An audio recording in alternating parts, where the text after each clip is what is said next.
who can't be taken to extra lessons. How do we deal with the time lost? So we had that reflection meeting. We are hoping that our team will be able to come back with the plans, and then we put them in motion. Remember, the secondary schools will be easier to deal with than the primary schools, but we are looking at that. Equally, there are areas where the families have been displaced. So we are still looking forward in partnership with the Premier's Office and the Social Development to still go back to get uniform for those learners that are displaced, because you'll know, especially around Mopani for us, the families are displaced and the learners are with the parents where they are staying. Mr. You mentioned earlier that mobile classrooms that were earmarked to augment certain schools will now be prioritized and redirected towards setting up temporary structures for schools that learners will not be able to return to if it is then found by the assessors that the structural integrity of those schools are beyond what is safe for the occupation of those structures.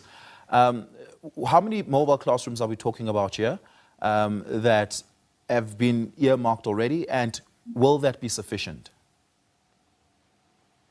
It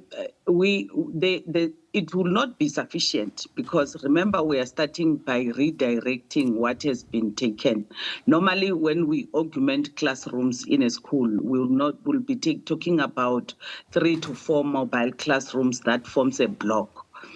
So in this instant, it means that in one school, we might be needing 8 mobile classrooms that will actually be creating 2 blocks, plus classrooms that the staff and the principal will be able to use as a staff room. So you can see that the numbers that we were looking at of plus or minus 60 mobiles will then have to be spread around the province. But equally, we had appointed contractors to go to 40 schools that are already damaged to start to do a maintenance work.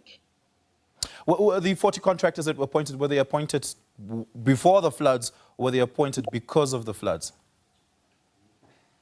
We had others that were appointed on the 12th when we were opening schools, because we're dealing with the storm damage from October, November, and then now we are adding the number for the floods, because the floods are the priority. Was that within budget, or did you have to apply to the Treasury for a reappropriation?